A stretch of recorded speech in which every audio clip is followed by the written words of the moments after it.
When you think of Las Vegas, you probably don't think about this, but this is the reality. We are only about 10 minutes outside of the edges of the city of Las Vegas, and we are going to be exploring the Red Rock Canyon today, the small town of Blue Diamond, as well as one of the state parks here.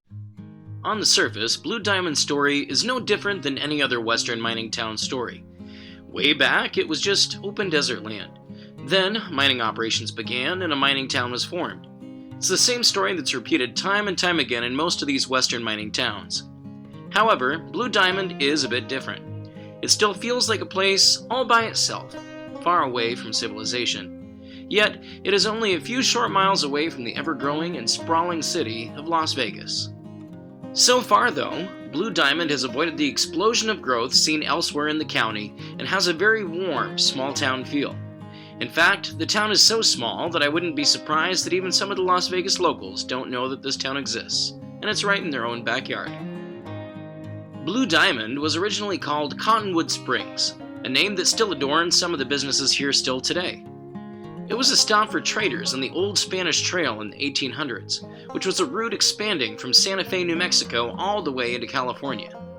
The area had also been used for agriculture by Native Americans in the area. But all of that would change when in 1923 the Blue Diamond Materials Company purchased the land and opened up a gypsum mine, which is commonly used for plaster and drywall. The town was renamed after the company in the process to Blue Diamondville and soon was shortened to just Blue Diamond. Blue Diamond was a company town through and through. It existed for the workers of the mine and only had businesses and shops operated by the mine for the miners to purchase goods from. At its peak in the 1950s, over 300 people were working for the Blue Diamond gypsum mines and processing plant.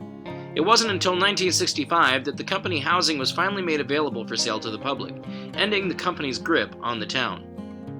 There is still a gypsum processing plant in operation there today under a different name and ownership, but the town remains called Blue Diamond anyway. Today, the town has less than 300 people, but then again, it never really had many more than that to begin with. The homes in the town, for the most part, seem well cared for, and many seem quite upscale, perhaps because of the town's location immediately beside the incredibly beautiful Red Rock Canyon National Conservation Area that attracts visitors from all over, hiking, biking, sightseeing, and more. In fact, while I was in town, there were many mountain bikers all over the place enjoying the nice spring weather as they took a break in Blue Diamond's businesses and facilities. There's not much to see in Blue Diamond, but there is a restaurant called the Cottonwood Station, a store called the Village Market, which is in the same building used as the Blue Diamond Company store back in the day, a gas station, a post office, a church, an elementary school, a community park with a baseball diamond and skate park, a bicycle rental shop, a community center, a library, and of course, many residential properties all throughout the town.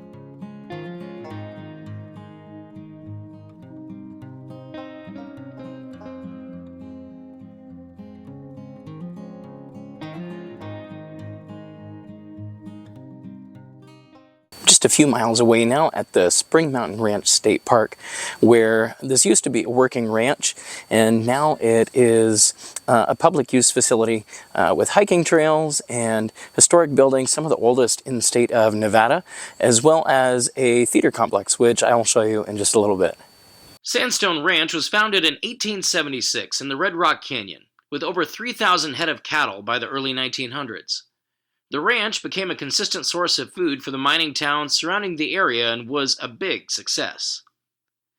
In the park, you can see the original sandstone cabin, a blacksmith shop from the 1860s, and the cemetery of the Wilson family, who were one of the main families to ranch here.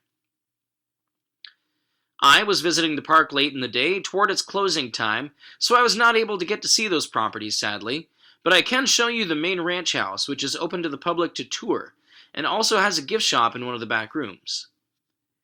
In the 1930s, due to a bad business deal, the ranch was sold to a Hollywood fur dealer who owned the property for about 10 years before selling the property to the first of the big names that are associated with the property, Chet Lauk, a radio star and film actor who built this house as a getaway for him and his family in 1948.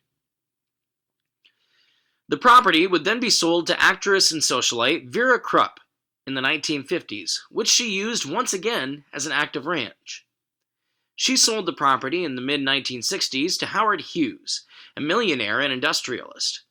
Rumor has it that he never actually set foot on the property. He bought the property to try to get his wife to join him, but it appears that his plan failed. He sold the property in 1971 to Fletcher Jones, who wanted to tear everything down and turn the property into condos. But the greater Las Vegas area wouldn't stand for it, and the land became a state park in 1974, preserving this beautiful piece of land and its properties for generations to come. There are many hiking trails that take you into various parts of the desertous mountain landscape here. With trees and grass in abundance near the ranch house, it is a perfect spot for a picnic, kids playing, or just kicking back and relaxing. There are also lots of wildlife in the area, including wild burros which can frequently be seen around the property. In the summer months, live musical theater shows are performed at a professional quality stage here in the meadow by Super Summer Theater, which attracts thousands of visitors each summer to its high-quality shows. Unfortunately, I couldn't get down in the area of the stage in the meadow today because of closed paths, but here are some pictures of the stage area from a few years back that I took.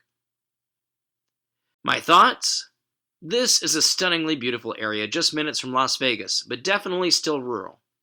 Although there are many visitors in the park and in Blue Diamond, the Red Rock Canyon area is still incredibly quiet, peaceful, and refreshing, the kind of place that I love to visit.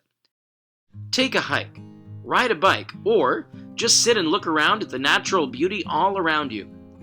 I have often heard people say that the desert is a boring brown place to be, but if you look up at the mountains, it is far from boring and definitely not all brown, in this case with lots of greenery and plants and the red in the mountainsides. Thanks for watching. We'll see you next time somewhere else down the road.